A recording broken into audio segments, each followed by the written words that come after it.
Yep.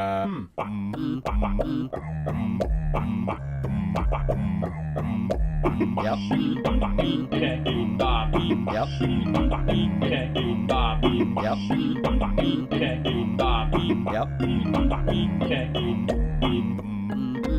Like that? Yep. Golly, Luke, what's wrong? I'm just a little down in the dumps. I'm sorry to hear that. I have this predicament that I'm in, Brother Mason, co-host of I've got that's the name. Hey, I've got an idea show. This show that we're in the middle of right now, yes. Yes, I am your co-host.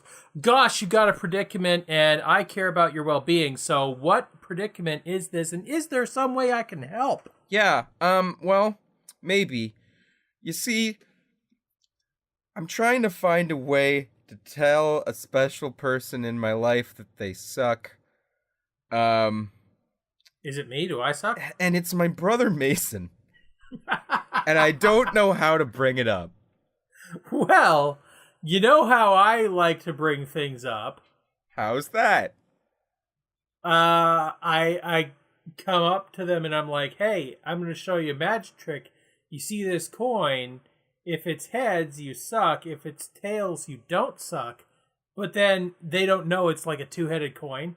And I flip it, and it comes up. It's like, oh, I guess the universe says you suck. That's not my opinion.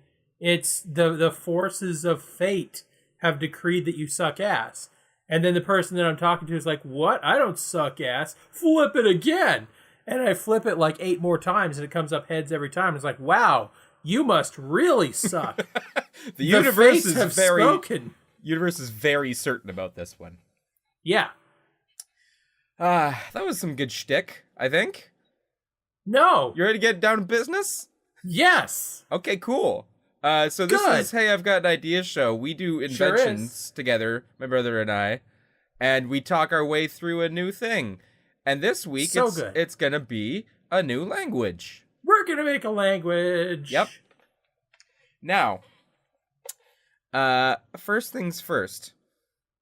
What the hell was I thinking? That's a good question.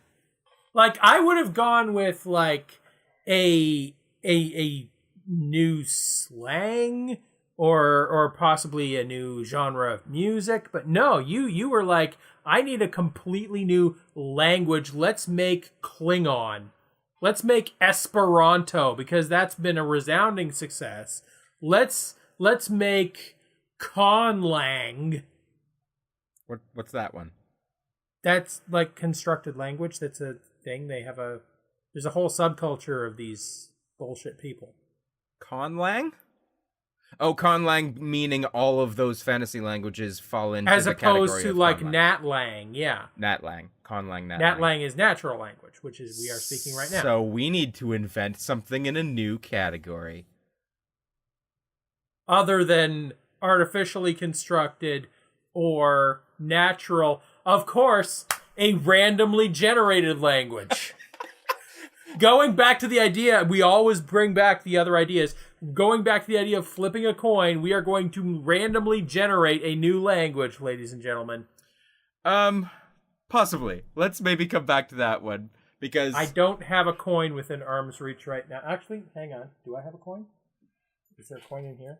Yes, I have a coin. Okay. We could do that. We could do that game, but let's just talk about some groundworks of our backgrounds with language so far. Because should we talk about our groundworks? Heads yes, tails no.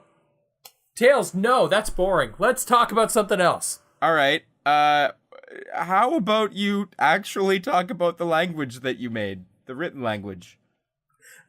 Okay, should I do that? Heads yes, tails no. Tails no. Son of a bitch! Fucking coin. Yeah, it's an American nickel actually. I like that the coin will yes and me half the time. It will yes and you exactly half the time. Yes. Welp. Let me come up with a third suggestion. Should we do this stupid random game the whole fucking podcast? Should we do this stupid random game the whole podcast? Flip the coin. Tails says no. I'm putting the coin back. All right. We can come back to the coin because I like that. That's probably going to result in some funny stuff where language is concerned if we actually get into the framework of that construction. Now that the coin's down, talk about your fucking language. Okay. Like most young creative dudes, I made a language, which is really less a language and more a phonetic alphabet that I cobbled together without actually doing any prior research whatsoever about how phonetics works. And so it was very close to what English looked like. It's just like I had a different symbol for k than I did for ch. And I used to write my diary in it when I was a teenager. And then my parents were able to read it easily. And they found out that I put all my melodramatic teen bullshit in it. And they sat me down because they were concerned about me, which is, you know, something that every teen loves to hear. And then I burned my diary. The end. Wow. I legit burned it. Like, I never told anyone about this. I am confessing this for the first time on this podcast. In the middle of the night, I went to the bathroom and I burned it in the sink. Did you feel that you had some really incriminating stuff, or was that just the teenage dramatic bullshit way of dealing with it? That's teenage dramatic bullshit. When you're a teenager and you're going through like hormones, that seems like a logical course of action. Right, where you're basically thinking like, this is how this would play out in a movie, so I have to do it. Pretty much. Yeah. Okay, well, I knew about 70% of that. The part that I liked was that my smart brother made up a language and wrote in it, and it was 9/10 the length of English because he was able to eliminate some pointless extra letters and silent letters and bullshit like that. Mm-hmm. And that part I thought it was always super cool. So I guess, like, literally when you burned that diary, that language died as well? Well, I mean, I can still write in it. It's really not that hard. Right. One of the things that I sort of realized as I was making it is that the sounds I and A are actually, like, dual vowels. They're what I believe are called diphthongs. And I didn't know that. And, like, as I was making the mouth sounds to try and sort out how sound works, I was like, wait a second, I can't actually keep holding I. It doesn't sound like I if you hold it long enough. I guess that's actually I. Right. So I'm guessing that, like, when you look at dictionary definitions and you have the pronunciation guide, and you have the AE word together, that's the IE. And then, but just in general, we haven't switched out, you know, the written English language for the pronunciation guide language altogether, or we would have started doing that. Yes. And like, that would actually be interesting if, like, everything was written in, like, IPA style International Phonetic Alphabet, so that, like, anything that you're reading it, you're just reading it directly from the phonetic alphabet. Okay. So speaking of alphabets, yes. I'm going to get into preemptively the bit that I always do is, you know, the number one problem. Right. The reason why Esperanto never caught on. I'm going to give you a little history. I'm not even, no joke. That was exactly what I was going to bring up next. Okay. Esperanto is the most famous constructed language in the world. The idea of its founder... Is it? Well, I mean, if we're not counting bullshit like Klingon and Elven, yeah. Okay, sure. Okay. The most famous constructed language in the world that doesn't include a fictional setting with people who have pointy ears. Fair enough. Okay. The reason why it didn't catch on is, like, its founder, I forget their name, but wanted to say, hey, you know what, all the misunderstandings of the world are because we all speak different languages. If we all spoke the same language, there would be no war. And he came up with this language just before the invention of the typewriter. So he was like, oh, a J with an accent over it. No one's going to have a problem with this. And then along comes the typewriter, and typewriters don't have J's with accents over them, so no one could type. And nobody's going to buy a dedicated Esperanto, typewriter, and nobody had the funds to make one. So it was like, yeah, okay, I guess we're just going to handwrite this. And now, of course, we got computers, so we got no problem typing for Esperanto, but, like, it's past. Stop trying to make fetch a thing. Okay, let's actually look at the historical tale of Esperanto for a second here, too, because I've always still found it fascinating, but not enough to actually do my own research, so I'm just pretending that you are my source of information for this, which is never a good idea. Always good when you do this. Never a good idea. What I love about Esperanto is like the naivete, the utopian naivete of its creator. Like Esperanto itself, on my world, it means hope. Right. So it's like that's what Esperanto, like that's the root word there. Is hope? Hope, yeah. Oh, really? Yeah, Esperanto is like hope. Huh. All right. Well, okay. By the way, just as a side note, like the as much as I hate referencing the terrible DC movies, that whole bit, like on my world, it means hope. Like Kal-El, like if L is Kryptonian for hope, and Kal is like a really common name, like the equivalent of Bob, then that means that like Superman's name is Bob Hope. There you go. You've been sitting on that one for like a year, yeah. Cool. Good joke. Here's the thing though. Esperanto is not a bad concept.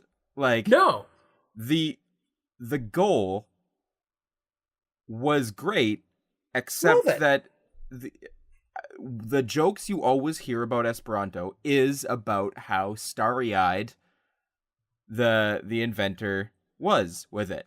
That even though theoretically it was like the easiest language to learn, is that still true? It super is easy to learn, by the way. That's the problem. Like, I sat down once and I tried to learn Esperanto, and in like an hour, I could read sentences in it and I could compose sentences with the limited vocabulary that they gave me. But then, like, 2 days later, I had forgotten it entirely. Right.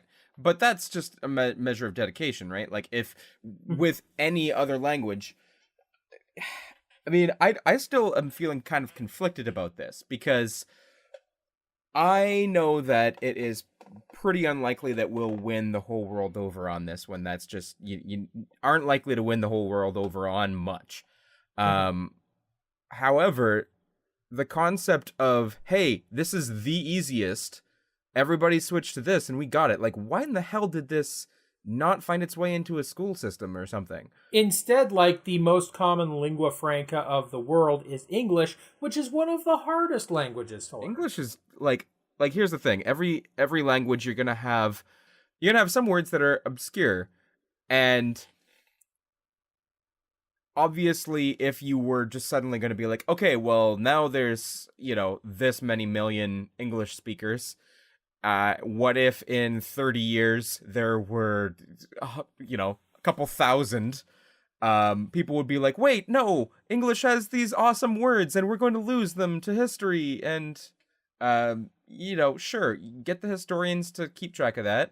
Let's all learn to not have language barriers. Or, I mean, the other thing, too, is that technology is going to filter that, too, right? Like, translating on the fly is becoming easier and easier and easier. Eventually, people are going to be like, why am I still limiting myself to this when we can learn this language? Well, I don't know. What do you think? Do you think the future holds us all getting, like, language just solved? Is it seen as a problem? Like, I don't know that it's a huge problem, and I disagree with the idea that if we all spoke each other's languages, like, that would alleviate conflict. I do think that everybody speaking the same language is... like, that would be convenient. But I also, like, I don't see it improving the world that much, to be honest. But I think, and this is an idea that I have in my head, is you're familiar with the Sapir-Whorf hypothesis. I am not. Okay. The Sapir-Whorf hypothesis, and the reason they call it a hypothesis is that this isn't really something that you can test, so it can't even be called a theory, let alone a law, but it's pretty solid, is that if you have a language in your head, a lot of the thoughts in your head are determined by your language. And this was touched on in 1984 a lot, is that if you have a language in your head where you can't formulate a sentence, then you can't really have that thought, or at least it's far more difficult for you to have that thought. Whereas if an idea, if the language, if the concept for it is common, if it's a noun that you're familiar with, it'll be much more easier for you to have ideas about that. So what I think is important and is a useful thing that language can do is the language, how you choose to shape it, what words you choose to put into that language can determine like the way people think. That's a big thought right there. Oh, yes, it is. So can you think of an example where, or an example provided by this same claim here, where, you know, this culture, people who speak this language are likely to think this thing, but this other culture and language speakers are likely to think this other thing? I can. It's a little thing called the Eastern Orthodox Church. Okay, go on. Okay. Round about the 10th century AD, and this is real. I'm dropping some history knowledge on y'all. You had Rome, which was, you know, of course, that's where the Vatican is. That's where the center of the modern Roman Catholic Church is, and the Pope was there. And then way over in Constantinople, which has since been renamed Istanbul. It's not Constantinople, it's Istanbul. But if you have a date in Constantinople, should be waiting in Istanbul. Anyway, in Constantinople... Hold up. Yeah. I thought that was nobody's business but the Turks. Well, now it's nobody's business but the Turks. But at the time, it was the business of the Constantinople aliens. Anyway, the cosmopolitans. Right. They were having a disagreement there on the nature of the Trinity and like how the different personhoods of God relate to each other. How like Jesus can be the same thing as God the Father, can be the same thing as the Holy Spirit, but not the same thing at the same time. Right. And they were having this big theological debate, and they were doing it in Greek because they all spoke Greek over there. And then the Pope over in Rome was just like, I'm going to solve this. And he steps in Latin, and he's just like, hey, God is one person, but also three. One person, but, you know, different personalities, but the same essence. There you go, solved it, you're welcome. But because he did it in Latin, like, it didn't have the same connotations, and in Greek, there was, like, more concept to this concept, right? Like, there was finer gradation, and they were like, you didn't solve anything! And the Pope's like, nuh-uh, I totally did, stop arguing. And, you know, over in Constantinople, they're like, you're a bullshit Pope, fuck this. And they split off into the Eastern Orthodox Church, and that's why you have, like, Greek and Russian Orthodox that are separate from, you know, Roman Catholicism, because they split off long before Martin Luther did his thing. And that's why you see Russian churches with the funny cross with the diagonal bit on the top. Okay. Because it's isometric. Okay. And that was a real thing that happened because the two different groups spoke different languages, so they didn't have the same concept of what the word is. I mean, that is exactly what I asked for. I feel like I'm no closer to solving the puzzle of language, however. It does prove that, oh, look, different languages mean people think differently. Yeah. But we want to invent the best language? We do, and we will. Okay. So, memes. Huh? No, fuck no. You want, like, fucking I Top guess Tech Pepe to be the new language? Fuck you. I suppose that is like the opposite of elegant. Well, and also all that shit is reliant on English in the first place. Yeah, a lot of it is anyway. It's not like the internet culture hasn't spread to a lot of other languages now, and that everybody has their own kinds of memes. Everybody's figured out how to put words over top of pictures. Yes, to varying degrees of success. And that's it's super obnoxious when I have some friends on Facebook that were primarily of another culture that I happened to work with them speaking English, but they were primarily of that other culture. And then they share these memes that look like they're funny, but I'm too lazy to translate them. It's like, damn it. So it's like, here's a picture of Squidward with, like, inscrutable Etruscan pasted over it in impact font. And you're just like, I bet that's super funny. Oh, man, Squidward memes are always funny. Oh, fucking Squidward is bloodshot eyes. I bet they're talking about, like, when Bay doesn't stop the suck. Like, don't you hate man. when Bay doesn't stop the suck? That's the worst, man. My absolute favorite that joke was Nanalan scrunching up her face. And it was when you peepo, but she keeps sucking. Okay, for any of our listeners who are not Canadian, Nanalan is, well, you know what? Just pause this podcast and just go Google image search Nanalan. You're welcome. And also, if you find yourself on YouTube and find yourself looking at Peepo, oh god, Peepo makes me so happy. Nanalan makes every Canadian happy. Oh, it's so good. It's so good. It's so good. It's so pure. I know. It's just like, I'm gonna be this Muppet child babbling with this dog in the backyard. My grandmother's backyard, which is Nanaland, but I just pronounce it Nanalan. Yeah, my whole world is wonder, and you get it in 3-minute dose. That's what you get. So, Nanaland, can't help but notice, rolls off the tongue kind of nice, no? Yeah. No, it's we're getting pretty close. Well, there's an idea, okay?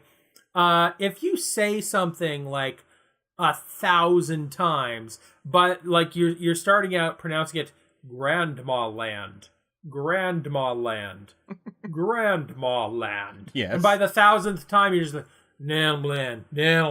Yeah. Then, like, that is the evolved version of the word.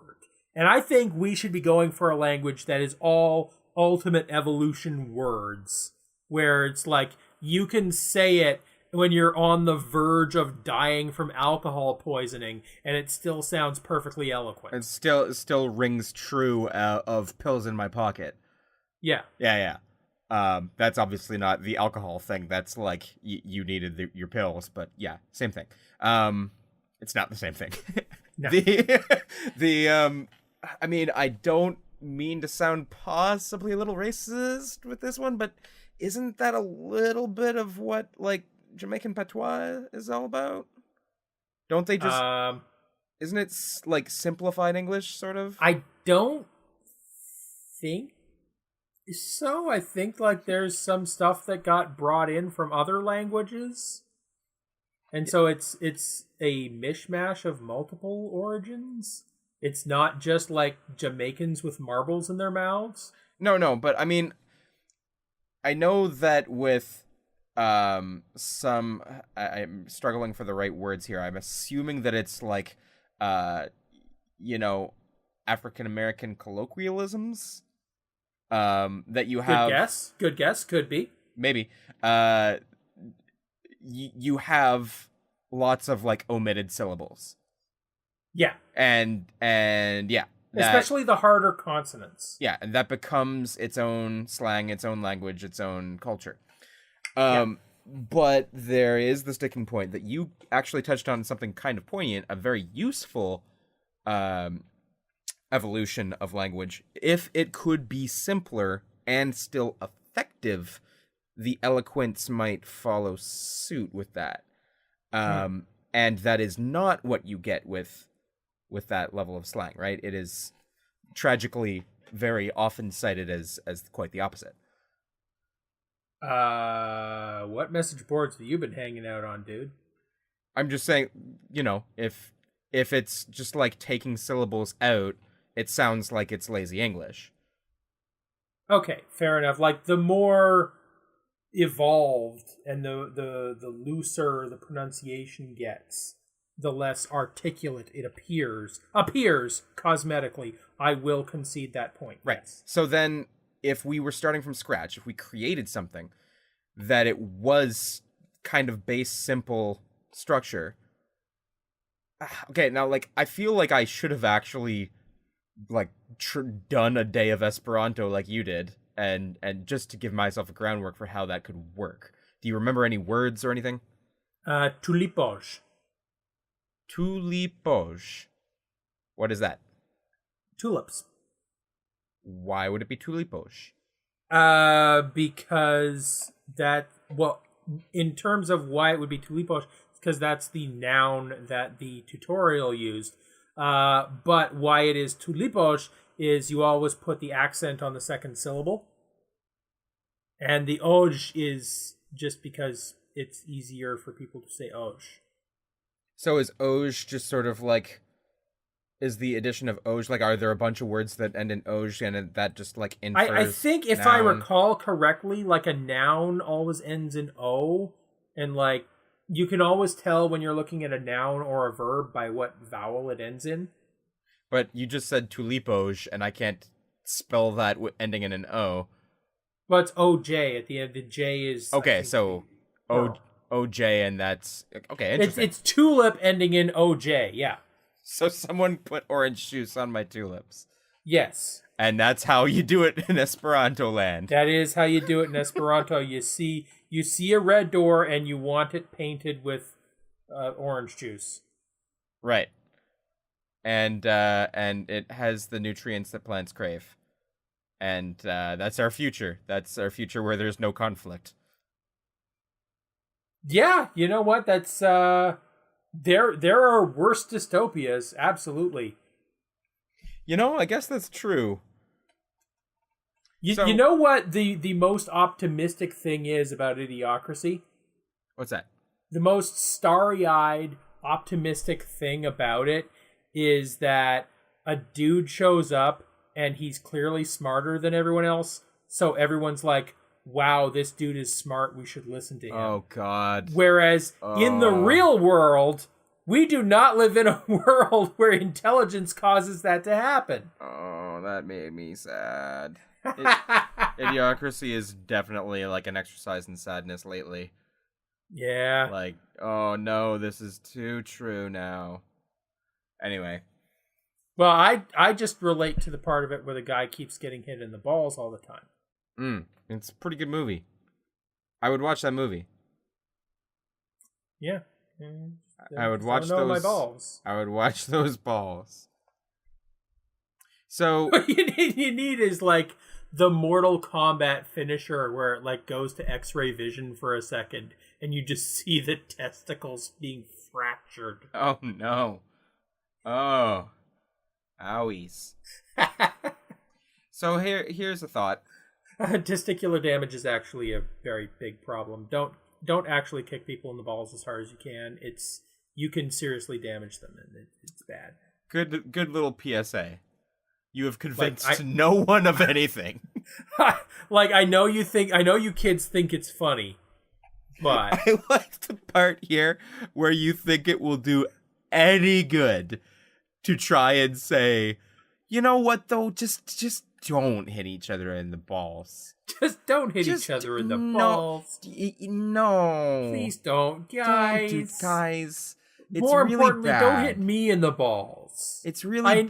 It's really bad. It's funny in the cartoon, but don't do it to your friend.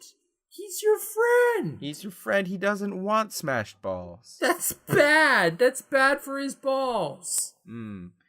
Okay, so we need to invent a language that will allow us to communicate this important concept. Okay, so if we do that, if we can successfully do that, we've won language.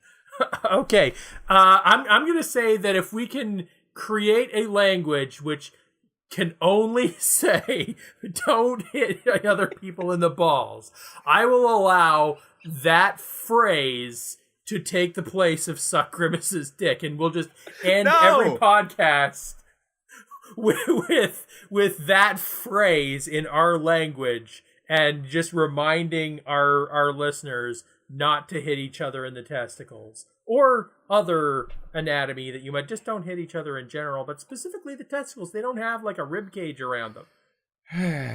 Okay. So what are the key elements in expressing the idea of not hitting people in the balls? We need the idea of no, like don't do this thing. We need the idea of the imperative tense. We need the idea of hit. We need the idea of testicles. Now here's the thing. We're talking about this being expressed vocally, and the simplest way in person physically or via like written language is going to be different from that.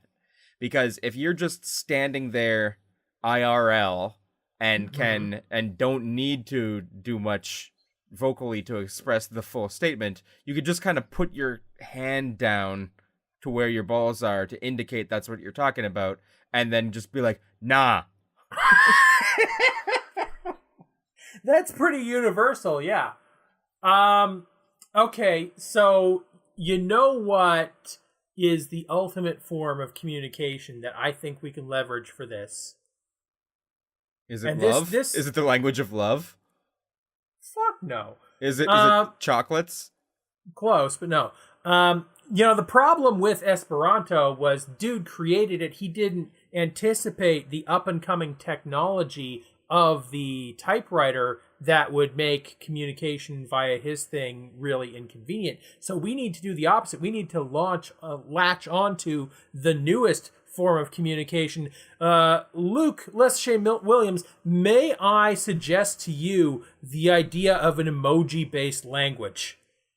I mean, that's not... You wouldn't be the first. I know, but I'm going to be the best. No one ever was. Fun fact.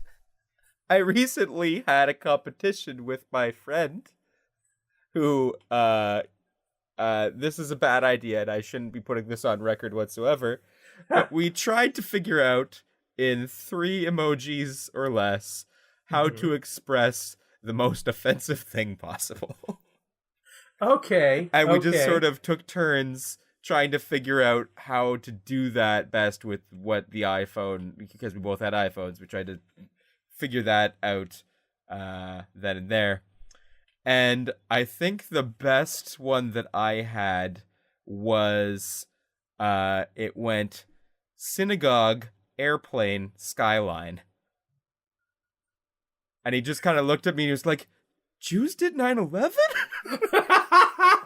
See, I assumed you would just do like any of the religious emojis, then equal sign and the poop emoji. Right. It started there.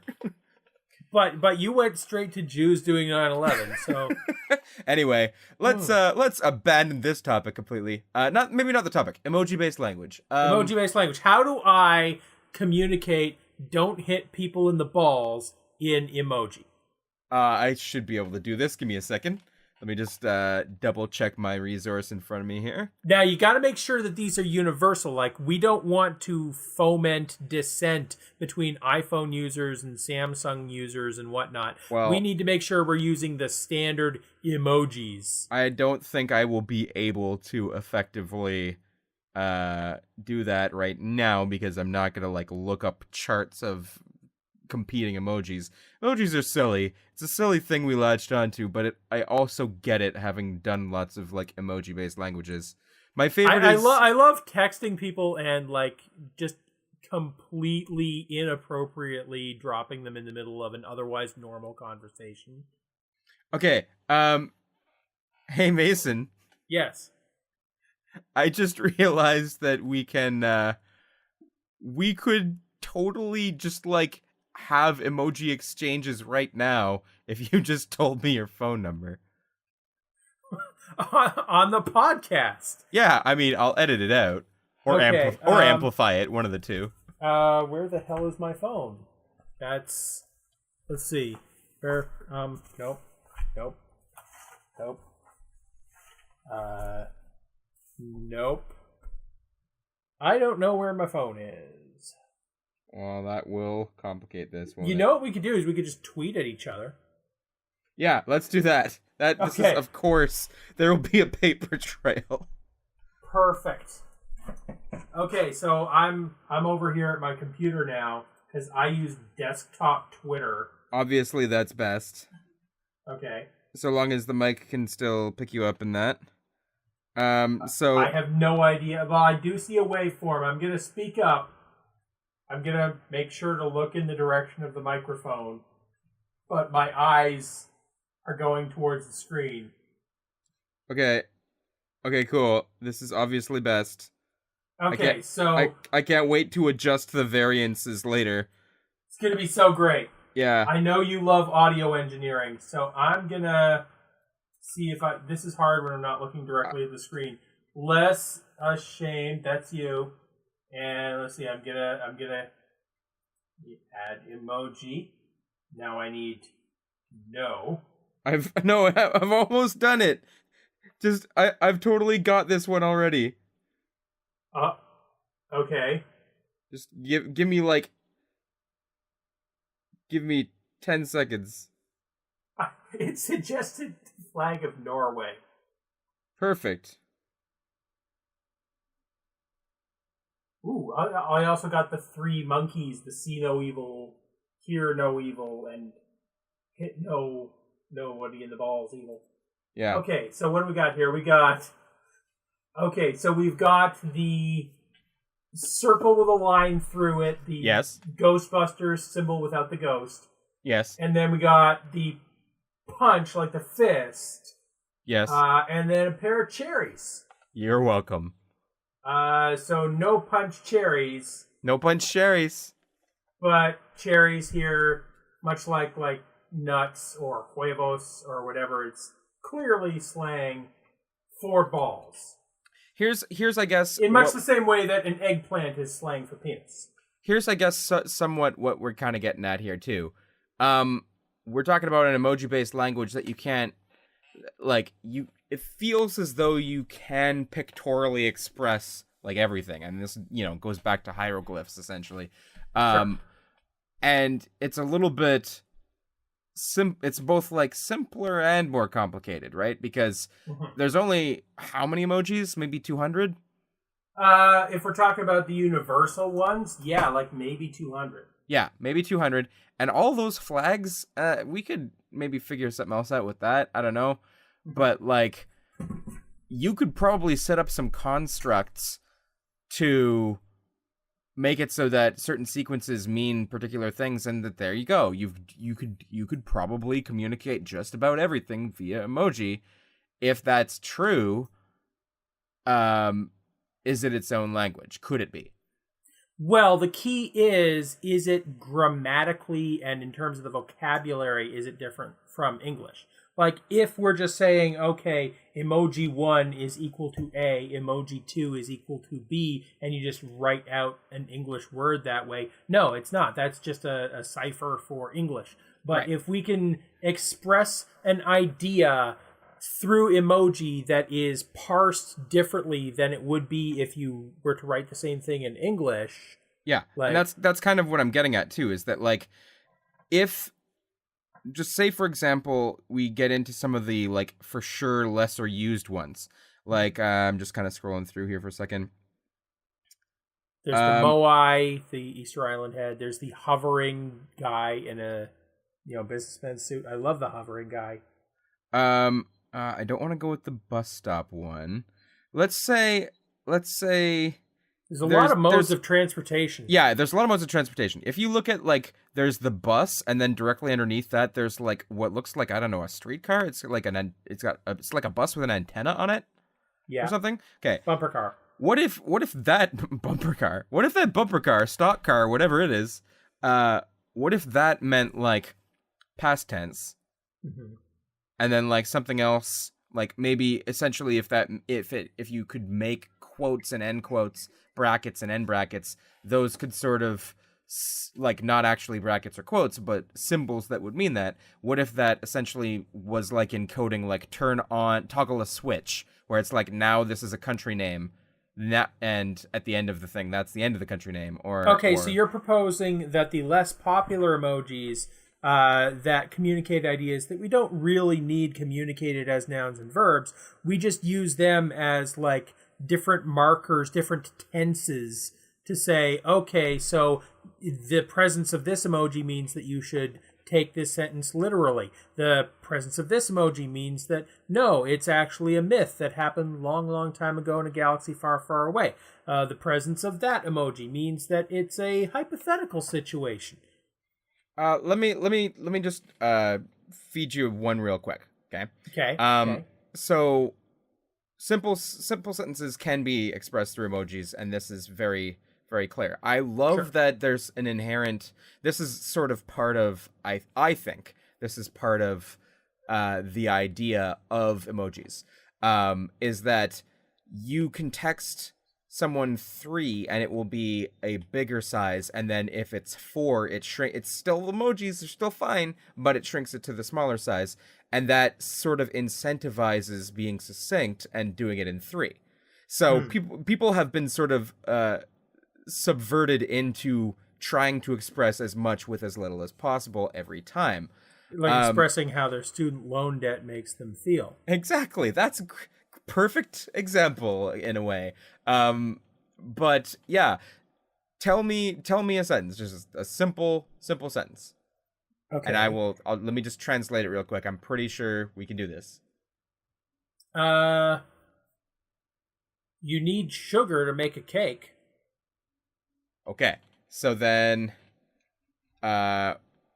need isn't very easily represented, but it could be.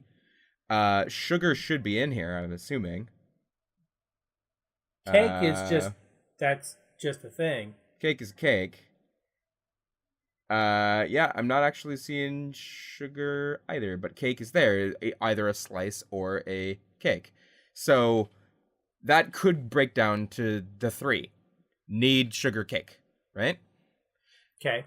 And if we switched into operating that way, that we were forming our simple statements into 3 emoji packages, that could switch over pretty easily. This is one that is already in everyone's phone. People like emojis for the most part, and they are already using them. If there was literally some sort of incentive to switching over to using that, the step over to, okay, here's a tense, here's the toggle for country, etc., etc. Here's some more complicated concepts expressed through emoji. If you were able to somehow incentivize that one level further, even if it was just for its own sake, that people invented an emoji language. Here's the fine points of emoji language. You could be a super nerd too if you learn this language. And yeah, I don't know if that would have to be packaged with irony or. Okay, here's how you incentivize this. Okay, I am a cell phone carrier. Okay. Yes. And I advertise everywhere. Holy cow, sign up for this plan. It's the greatest cell phone plan in the world. $5 a month, and we'll give you a free iPhone 10.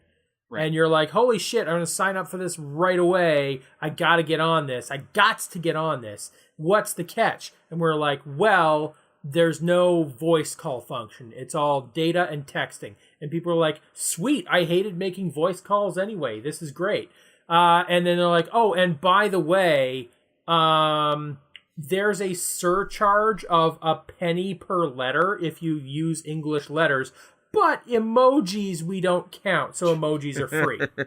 So, like, anybody who's over 25 is like, fuck this, there's the catch. I've sorted out what the catch is. I'm taking my iPhone 10, I'm paying my buyout fee, and I'm leaving this carrier. It's terrible. Right. But anybody who's, like, 20 or younger is going to be like, I'm in heaven. Yes. And they're just texting all the time, and it's nothing but emojis back and forth forever for like $5 a month, and you get an iPhone 10, and we lose all of our money. We have no money. You know what's kind of amazing about that too is that I was talking about like, oh, the super nerds will develop this language, but like, if that was legitimately how that came about for some goddamn reason, that would happen naturally. Like, they would need to express other concepts, and they would be incentivized to do it. So, yeah, you need to be able to express, my parents are bullshit, I'm running away from home, and you need to be able to say that in pictures of monkeys. I wonder if there's been court cases already surrounding the language expressed via emoji. Oh, undoubtedly. Like, you send someone emojis of, like, the knife and the gun, and they would probably bring you up in court and be like, this dude threatened me. This is a threat. No, it's not. It's an emoji. Like, well, yes, it is. The emoji still counts, etc. Yeah, no, there's undoubtedly already a legal precedent of, like, emojis count as speech. Yeah, for sure. So this is kind of interesting.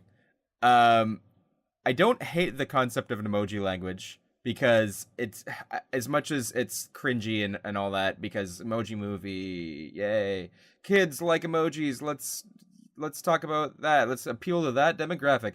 Sure, it is natural enough for me now that, like, that sounds kind of fun. I could, especially if you could actually knock out that cell phone price. I don't know why anyone would do that, but Elon Musk wants it's like to push anything this else. agenda. Like, all you need to do is get the one sucker who's like, well, my cell phone bill is $100, but I guess I'll pay it. And it's like, yeah, thanks, old man. Your insistence on the Oxford comma has allowed us to remain operational for another month.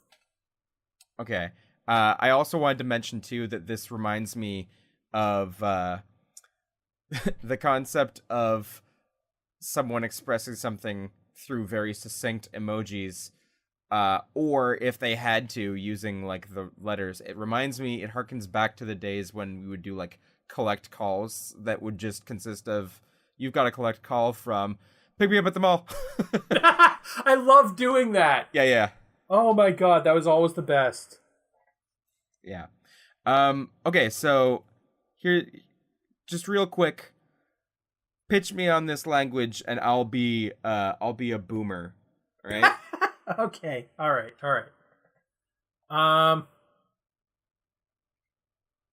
Hey, you want to relate to your kids? Me?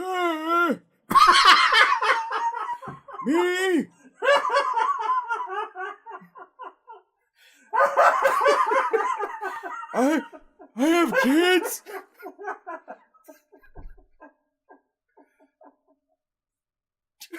Where'd you go? I'm sorry, I had to laugh directly into the floor as opposed to the microphone. Hello? Yes, if you want to rap with the kids these days and, make sure they put you in the good nursing home, here's the way to do it. How? You use these hip little pictures. So instead of typing out, I'm happy, you can just send them a little smile. Just send it directly to their brains. But I'm not happy. Well, then send them a sad face instead. Or send them an angry face, whatever you're feeling in the moment. It's one of those two. Just alternating between sad and angry. Well, so if I speak this language, will I get oatmeal? I don't know. Your boner will start working again. Hot diggity. It's funny because we're all going to be old someday. These damn millennials stole my boner business. I'm 35. I think we did it. Emoji language? What do we call it? Are we? Yeah, fuck. Okay, well, here's the thing. In order to express the idea of emoji language, we have to express it in emoji. Shit, So what is emoji language for emoji language? How in the hell... sorry, pardon my French. How in the hell did they not do that when developing the emoji? Like, I guess they wanted to get it to go across different systems and be a set number of characters, and that was all that was. So it was never apples to begin with, for example. Yeah. But even still, you'd think that there would be a symbol for the pictures that we use, you know, like, Well, I mean, it's got a name. It's got a name. The archetypal emoji is the smiley face. So yes, just that like is true. Speech bubble emoji, like speech bubble smiley face. Is speech bubble an emoji? Speech bubble's an emoji, right? It must be, yeah. So speech bubble, smiley face, that works. And yeah, I kind of want to like make this code. You know, like honestly, if we were on the ground floor of it, and there literally was some sort of limitation for someone at any point where they, for some reason, could only express through emojis.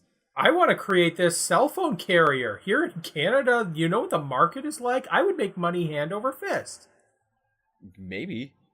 I mean, there have been way worse business ideas. I will absolutely give you that.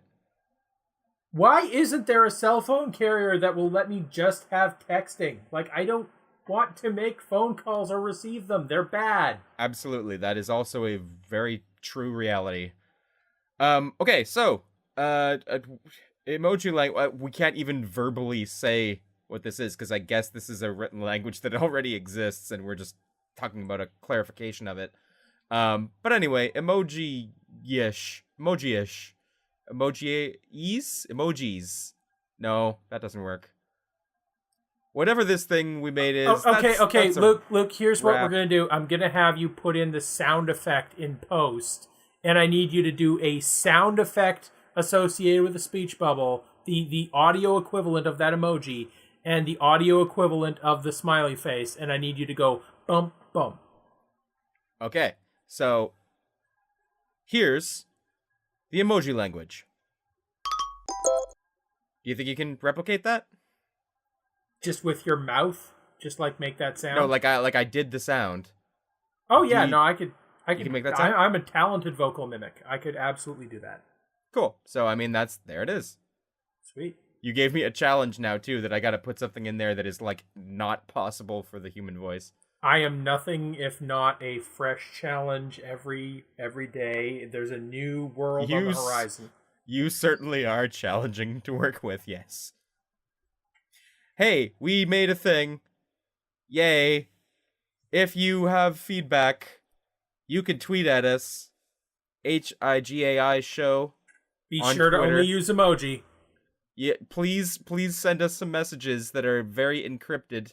If you want to develop this language, sure, I guess. I don't know. We're both too busy to actually pull that off. But, I mean, like, legitimately, that could be a thing. What else? Facebook has a group. Instagram has a thing. The website was higaishow.com. And you can email us, higaishow@gmail.com. I'm presuming that by this point, somebody already sent in the thing. And we'll adjust accordingly. It might take a week or two. I don't know. We'll figure that part out. You could message us on OkCupid, or Tinder, or FetLife, or Grindr. Okay.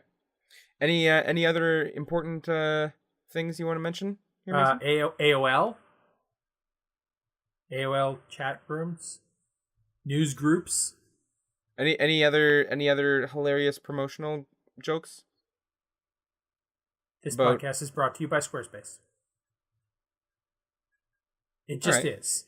All right, I'm not going to go into detail. By now, you know Squarespace. You know they provide quality products and services. Ladies and gentlemen, I implore you, please, go to Squarespace and square your spaces. Squarespace.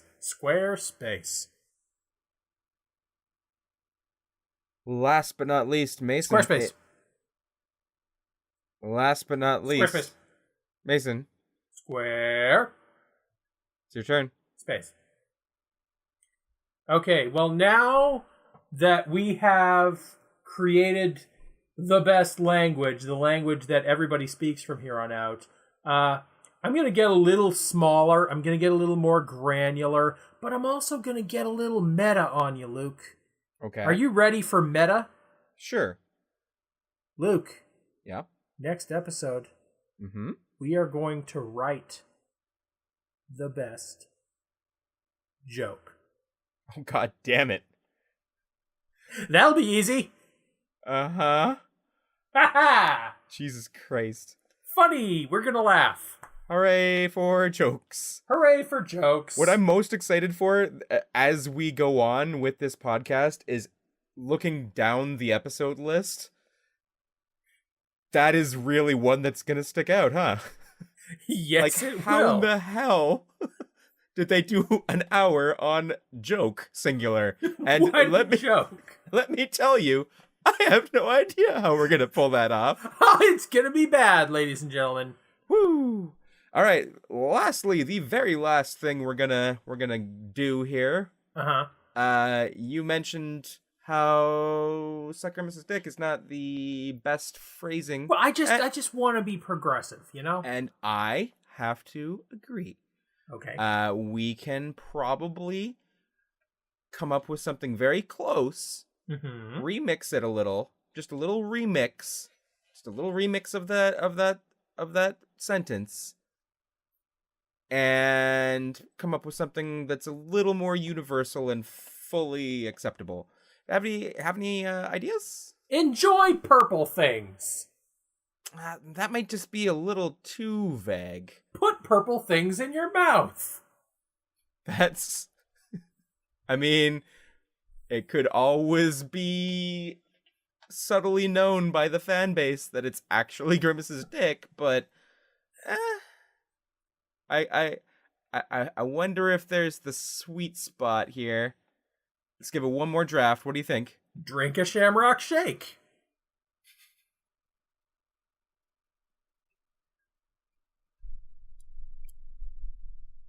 Is that good? I that might be the best one. I don't want to say that's not the best one. No, Well, see, the beautiful thing is, in emoji language, as we all know, the eggplant is the penis, and it's purple. Grimace is already in our emoji language. That's his dick.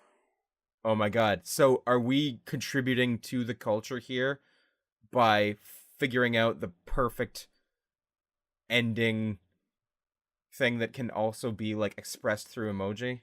Like, okay, can we wrap so all this up into one? here it is in 3 emoji. You ready? Yeah. Thumbs up, little kiss emoji, eggplant. You know what, though? I'm going to throw this one out there. That is pretty much just yay for kissing dick. And I promise you that has been expressed by many a person. Okay. So that's not quite ours. We could use the eggplant for sure, because that's just fully apropos. But we got to find the combination that's ours. Okay. So we're funny and smart. Sure. So that's what we're being. Smart, the nerd emoji with the glasses. He's smiley. He's enjoying the dick. Nerd. Let's take a little peek-see here. Nerd. Nerd tongue. No, that's just like a nerdy blowjob.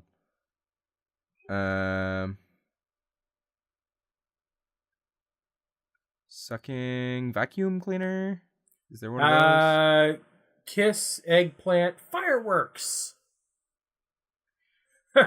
Kiss, and then monorail on the way to the eggplant.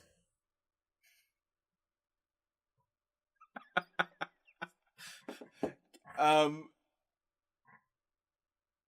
about thumbs up monorail eggplant? Thumbs up monorail eggplant is good. It's like everybody on the train Everyone's to go. Everyone's on the train to that purple dick. Everybody on the train, choo choo. Here we go. Get on the monorail. There's just one rail. We're getting on it. Don't chew it though. Don't chew it. That's.